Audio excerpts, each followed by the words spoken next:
देखिए, इस वीडियो में मैं आपको ऐसी 18 चीज़ों के बारे में बताऊंगा जिसे अपने तक ही रखनी चाहिए।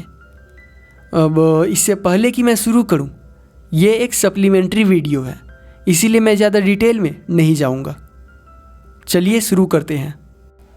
पहली चीज़, अगर आप कहीं जा रहे हैं तो साहब अपने गंतव्य यानी डेस्टिनेशन को अपने तक ही रखिए।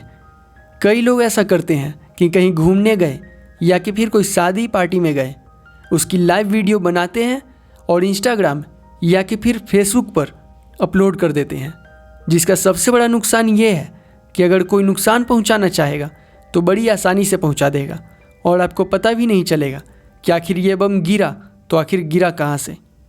दूसरी चीज़, आप कितना कमाते हैं किसी को भी मत बताइए।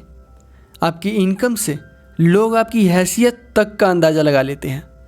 अगर आपकी इनकम ज़्यादा हुई तो जिस तरह चींटी गुड़ को चाटती है वैसे ही ये लोग आपको चाटेंगे, और अगर कम हुई तो साहब जिस तरह से चींटी नमक में माइक्रोस्कोप लगाकर ढूंढने से भी नहीं मिलती, वैसे ही ये लोग मुसीबत के समय नहीं मिलेंगे। तीसरी चीज़, देखिए, अगर आपके बच्चे छोटे हैं तो बच्चे किस स्कूल और किस वाहन से आते जाते हैं, यह बात अपने तक ही सीमित रखिए। दूसरी चीज़ ये भी है कि अगर आपके बच्चे स्कूल के बस से नहीं आते जाते तो कोशिश कीजिए कि आप खुद ही समय निकालकर बच्चों को लाइए और ले जाइए। चौथी चीज़, अगर आपका बच्चा या कि फिर आप खुद घर से बाहर रहकर पढ़ रहे हैं तो आप कहाँ और किस इंस्टीट्यूट में पढ़ रहे हैं, इस बात की जानकारी केवल और केवल आपके माता पिता को ही होनी चाहिए। देखिए, आप हर किसी को अपना हितैषी मत समझिए, क्योंकि भेड़ की खाल ओढ़े भेड़िया कोई भी हो सकता है। पांचवी चीज़, अगर संपत्ति का बंटवारा हो रहा हो तो बात पुरुषों के बीच ही रहनी चाहिए, यानी बहुओं को इस मामले से दूर ही रखना चाहिए, यानी जेठानी देवरानी का इससे कोई लेना देना नहीं होना चाहिए। छठी चीज़, देखिए, अगर आपने बहन, बेटी, यहाँ तक कि बेटे का भी रिश्ता तय किया है तो साहब इस बात को शादी होने तक अपने तक ही सीमित रखिए, यहाँ तक कि अपने पड़ोसी को भी मत बताइए। एक और बात, देखिए, कई बार ऐसा होता है कि घर में रिश्ते की बात चल रही होती है और उसी वक्त कोई पड़ोसी या कि फिर जान पहचान वाला गेट पर आ जाता है। इस स्थिति में जहाँ तक संभव हो सके उन्हें दरवाजे से ही किसी न किसी बहाने से चलता कर देना चाहिए। सातवीं चीज़, अपने प्रॉपर्टी के पेपर्स को गुप्त रखिए, और अगर नई प्रॉपर्टी खरीदी हो तो जब तक ज़रूरत न हो किसी को भी मत बताइए।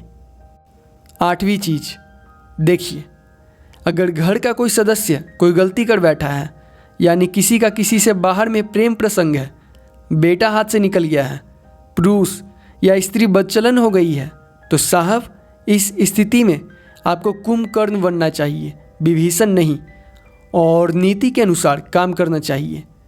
यानी अगर समझाने बुझाने से समझ रहे हैं तो ठीक, नहीं तो सामर्थ्य अनुसार दंड का प्रयोग किया जाना चाहिए।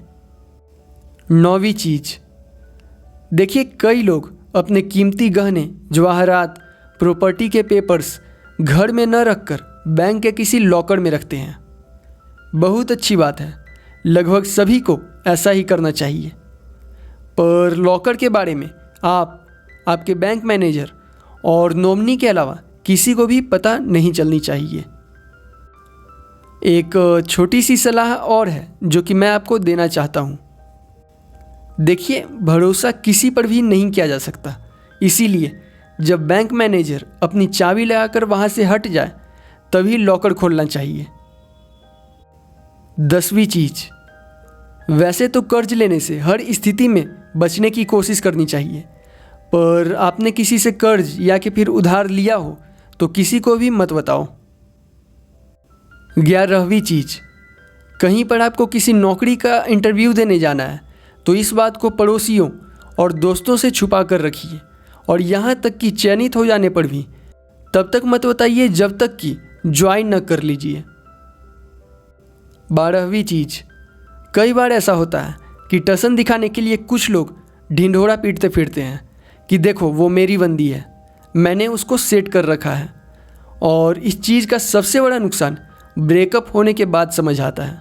इसीलिए आजकल के निब्बा निब्बी टाइप के भाषा में जिसको क्रश बोलते हैं, अगर आपका भी किसी पर है या कि फिर कोई प्रेम प्रसंग है तो इसे अपने तक ही सीमित रखिए। इसका सबसे बड़ा फायदा आपको ब्रेकअप होने के बाद समझ आएगा। 13वीं चीज, पति पत्नी, भाई बहन, भाई भाई, बहन बहन, पिता पुत्र में अगर कभी कोई मनमुटाव हो तो इसे अपने तक ही रखनी चाहिए। बताने से सिर्फ नुकसान ही होती है। 14वीं चीज, अगर आपने कभी कुछ गलत किया हो या कि फिर कोई बेवकूफ़ी करी हो तो उसे अपने तक ही रखनी चाहिए। बताने से आप इस बात पर मुहर लगा देते हैं कि साहब वो बेवकूफ़ और कोई नहीं, मैं ही हूँ, और बाद में लोग इसी चीज़ की वजह से आपका मजाक उड़ाते हैं। 15वीं चीज़, अगर आप एक शादीशुदा स्त्री हैं तो महोदया, अपने पति के घर की बात अपने मायके वालों को कभी भी मत बताओ। इसको जरा ऐसे समझ के देखिए आपका संसार सिर्फ और सिर्फ आपके पति तक ही है। यानी किसी भी स्थिति में आप केवल और केवल अपने पति के भलाई के बारे में सोचेंगी, पर आपके पति का संसार बहुत बड़ा है। उसे अपने माता पिता, भाई बहन, दोस्त और आप सभी को लेकर चलना होता है। और यही वजह है कि जो पुरुष शादी के बाद स्त्री के कहे अनुसार चलता है उसी के घर में पारिवारिक कलह ज़्यादा होती है। 16वीं चीज़, अगर आप एक विद्यार्थी हैं तो अपने लक्ष्य को हर किसी को बताते मत फिरिए। योजना जितनी गुप्त होगी सफलता उतनी ही निश्चित है। 17वीं चीज़, अपनी भावनाओं को गुप्त रखिए। आप कैसा महसूस कर रहे हैं कभी भी आपके चेहरे से या कि फिर आपके हाव भाव से पता नहीं लगना चाहिए। विषहीन सांप भी जब फुफकार मारता है तो लोग डर जाते हैं। आखिरी चीज़, देखिए एक पुरानी कहावत है कि पति पत्नी को कभी भी एक दूसरे के सामने पूरी तरह से नहीं खुलना चाहिए। और बेहद ज़रूरी बात, सवाल ये आता है कि साहब ये सब तो ठीक है, पर अगर सामने वाला सामने से इनमें से कुछ पूछ ले तब क्या करें? तो साहब इसका सीधा सीधा जवाब ये है कि सामने वाला अगर कुछ पूछ रहा है तो बता दो, पर कभी भी वो चीज़ आपकी असल चीज़ नहीं होनी चाहिए। इसको जरा एक एग्जाम्पल से समझ कर देखिए। यार आर्यन, तुम्हारे फादर साहब बोल रहे थे कि तुम कहीं बाहर जा रहे हो। कहाँ जा रहे हो? कुछ नहीं यार, सोच रहा हूँ इस गर्मी के सीज़न में शिमला चला जाऊँ। देखिए ऐसा करने के 2 बड़े फ़ायदे हैं। पहला तो ये कि सामने वाला आपकी बात से संतुष्ट हो गया और आपके प्रति कोई द्वेष भाव नहीं रखा। दूसरा ये कि अगर सामने वाले ने आपको नुकसान पहुंचाने की सोची होगी तो उसके वक्त और रिसोर्सेज दोनों बर्बाद होंगे। अब मैं अपनी बात को ख़त्म करता हूँ। आपने मुझे इतना समय दिया, थैंक यू वेरी मच।